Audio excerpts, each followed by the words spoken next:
Hi, welcome to my YouTube channel Kalyani kitchen Kadapa రుచులు. ఈరోజు ఈ వీడియోలో చింతకాయ పప్పు ఎలా తయారు చేసుకోవాలో చూపించబోతున్నాను.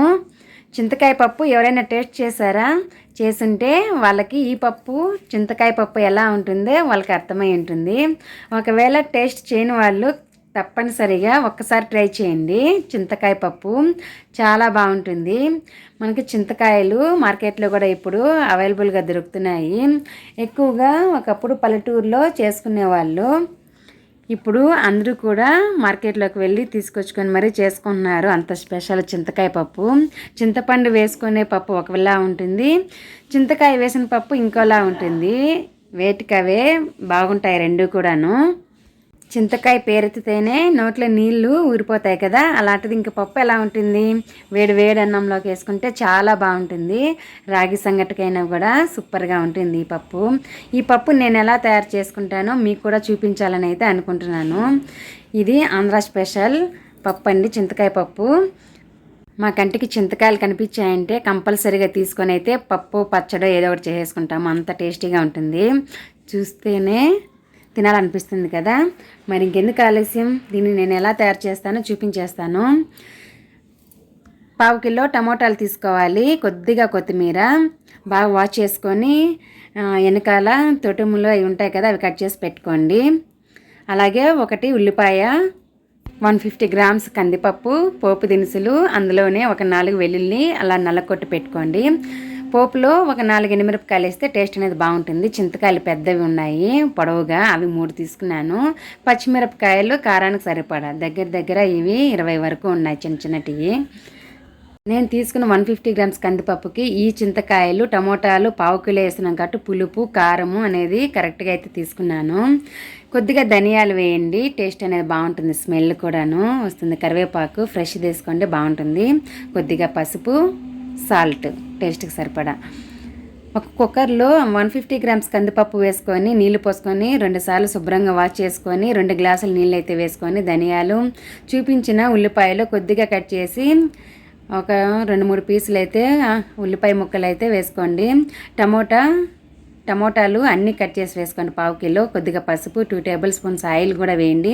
పొంగిపోకుండా బాగుంటుంది, తొందరగా కూడా ఉడుకుతుంది. ఇది పెద్దవాళ్ళు వేస్తూ ఉన్నారు, నేనైతే కంటిన్యూ చేస్తున్నాను. ఈ విధంగా అయితే సరిపడా నీళ్ళు వేసుకొని మూత పెట్టి పక్కన ఉంచేయండి.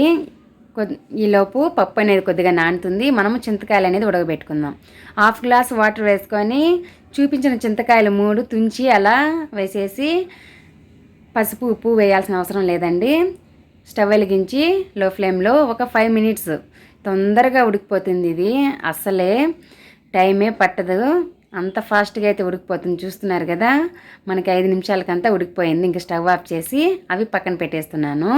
ఇప్పుడు అవి చల్లారాలి. చల్లారేలోపు స్టవ్ వెలిగించి మనము కుక్కర్ అయితే నానబెట్టి పెట్టుకున్నాం కదా కుక్కర్లో పప్పుని, అది పెట్టేస్తున్నాను. అవి విజిల్స్ వచ్చేలోపు మనము చింతకాయ గుజ్జునైతే తీసేసుకుందాము. ఈ విధంగా నలుపుతూ మనము ఎంత నలిపితే అంత గుజ్జు అనేది వచ్చేస్తుంది. వాటికి ఉండే తొక్క, తోలు, ఈనెలు అన్నీ సపరేట్ అయిపోతాయండి. మనము గుజ్జు మాత్రమే ఇంకో బౌల్లోకి ఈ విధంగా చేత్తో అడ్డపెట్టుకొని మొత్తం ఉంచేసుకోవాలి. అప్పుడు అక్కడుండే తొక్క, తోలంతా మనకు నిలబడిపోతుంది, రాదు. ఈ విధంగా చింతకాయ గుజ్జుని మొత్తం తీసేసుకొని, నేను ఏం నీళ్ళు వేయలేదండి, ఆ నీళ్ళేను. చూస్తున్నారు కదా, ఈ చింతకాయ తొక్కు వేస్ట్ చేయకండి. ఇత్తడి సామాన్లు లేదా రాగి సామాన్లు భలే వస్తాయి క్లీన్గా, వాటికైతే ఉపయోగించుకోండి. ఈలోపు మనకు పప్పు అయితే మీడియం ఫ్లేమ్లో ఒక 4 విజిల్స్ అయితే వచ్చేసాయి. మూత తీసి అయితే చూపించేస్తున్నాను. మనకు పప్పు అనేది శుభ్రంగా బాగా ఉడికిపోయిందండి ఒక 4 విజిల్స్కే మీడియం ఫ్లేమ్లో. మనము పులుపు కూడా వేయలేదు కాబట్టి ఇంకా బాగా తొందరగా కూడా ఉడికిపోతుంది. ఇప్పుడు నీళ్ళు నాకు కరెక్ట్గా ఉన్నాయి, ఏం ఎక్కువ లేవు, అలాగే ఎనిపేస్తున్నాను. మీకు నీళ్ళు ఉంటే పక్కన వంపేసుకొని ఎనిపేసుకోండి మెత్తగా. తర్వాత వంపేసుకొని నీళ్ళు కూడా ఆ పప్పులోనే వేసుకోవాలి, పడేయకూడదు. అప్పుడే మనకి టేస్ట్ అనేది ఉంటుంది. ఎక్స్ట్రా నీళ్ళు వాడకుండా ఉడికించిన నీళ్ళే వాడుకుంటే పప్పు అనేది చాలా బాగుంటుంది రుచిగా. మనము పై నీళ్ళు నార్మల్ నీళ్ళు కానీ వేసుకున్నామంటే అవి అంత టేస్ట్ ఉండదు పప్పు. ఈ విధంగా మొత్తం ఎనిపేసుకోవాలండి.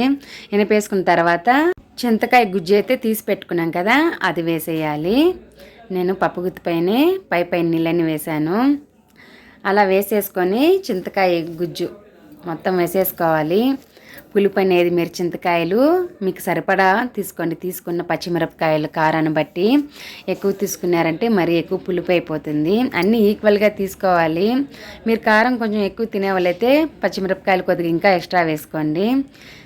లేదు పులుపు తినేవాళ్ళు ఉంటారు కొంతమంది, అలాంటప్పుడు చింతకాయలు అనేది ఇంకా కొద్దిగా ఎక్స్ట్రా వేసుకోండి. మీరు క్వాంటిటీ పెంచుకునే కొద్దీ మిగతా ఇంగ్రీడియంట్స్ మొత్తం కూడా పెంచుకుంటూ వెళ్ళండి. అప్పుడు పప్పు అనేది బాగుంటుంది. స్టవ్ వెలిగించి కడాయి పెట్టుకొని సరిపడా ఆయిల్, నేనైతే ఒక 2 గరిటెలు వేసాను. ఏ రెసిపీకైనా కూడా ఆయిల్ అనేది మనం కరెక్ట్గా వేసుకోవాలి. ఓవర్గా వేయకూడదు, అలాగని తక్కువ వేయకూడదు.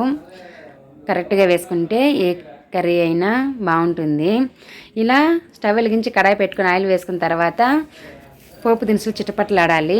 తర్వాత ఉల్లిపాయ ముక్కలు, కరివేపాకు, కొద్దిగా సాల్ట్ కూడా వేసేసి మీడియం ఫ్లేమ్లోనే ఇవి వేయించుకోవాల్సి వస్తుంది.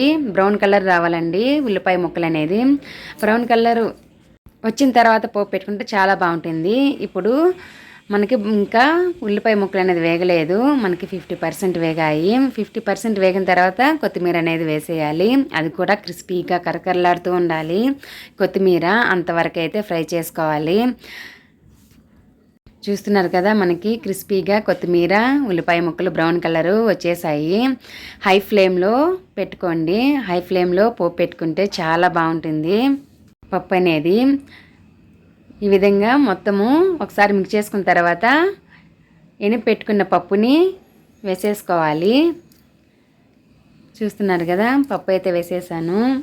బాగా పొగలు వస్తుంది పప్పు. అంత హీట్తో అయితే పోపు పెట్టుకోవాలి. మీరు ఒకవేళ ఎక్స్ట్రాగా పప్పులో ఉడికించినప్పుడు నీళ్ళు వచ్చి ఉంటాయి కదా, అవైతే ఈ టైంలో వేసేసుకోండి. నాకైతే కరెక్ట్గా సరిపోయినాయి, 2 గ్లాసులు కరెక్ట్గా సరిపోయాయి. అంతేకాని పడేయద్దండి, పప్పులోనే వేసుకోండి, బాగుంటాయి. ఈ విధంగా వేసిన తర్వాత ఒకసారి బాగా మిక్స్ చేసుకొని ఫ్లేమ్ అనేది మీడియం ఫ్లేమ్లో పెట్టేసి మూత పెట్టేసి ఒక 3 నిమిషాలు ఈ విధంగా అయితే ఉడికించాలి కంపల్సరీగా. అలా ఉడికించినప్పుడు పోపు పప్పుకంతా పట్టి మంచి టేస్ట్ అయితే వస్తుంది. అస్సలు ఊహించరు అంత టేస్ట్ అయితే ఉంటుంది ఈ చింతకాయ పప్పు అనేది. ఆ రోజు పప్పు అయితే ఎంత బాగుందో, వేడి అన్నంలోకి కొంచెం తినేవాళ్ళు కూడా ఆ రోజు ఇంకొద్దిగా ఎక్స్ట్రా తింటారు. అన్నము కడుపు నిండా తింటారండి, అంత టేస్టీగా అయితే ఉంటుంది. ఈ విధంగా ట్రై చేయాలి. అయితే నిజంగానే చింతకాయలు దొరకడం కూడా ఒక అదృష్టం అండి. సామాన్యంగా మనకి పల్లెటూరులో దొరుకుతూ ఉంటాయి, మార్కెట్లో అయితే అక్కడెక్కడ ఉంటాయి, అన్ని షాపుల్లో అయితే దొరకవు. నాకైతే ఆ రోజు దొరికాయి, చాలా సంతోషం అయిపోయింది. తెచ్చుకొని ఫస్ట్ ముందు పప్పు అయితే చేసుకున్నాను, తర్వాత పచ్చడి కూడా చేసుకున్నాను. ఈ విధంగా అయితే చింతకాయ పప్పుని అయితే తయారు చేస్తూ ఉంటాను.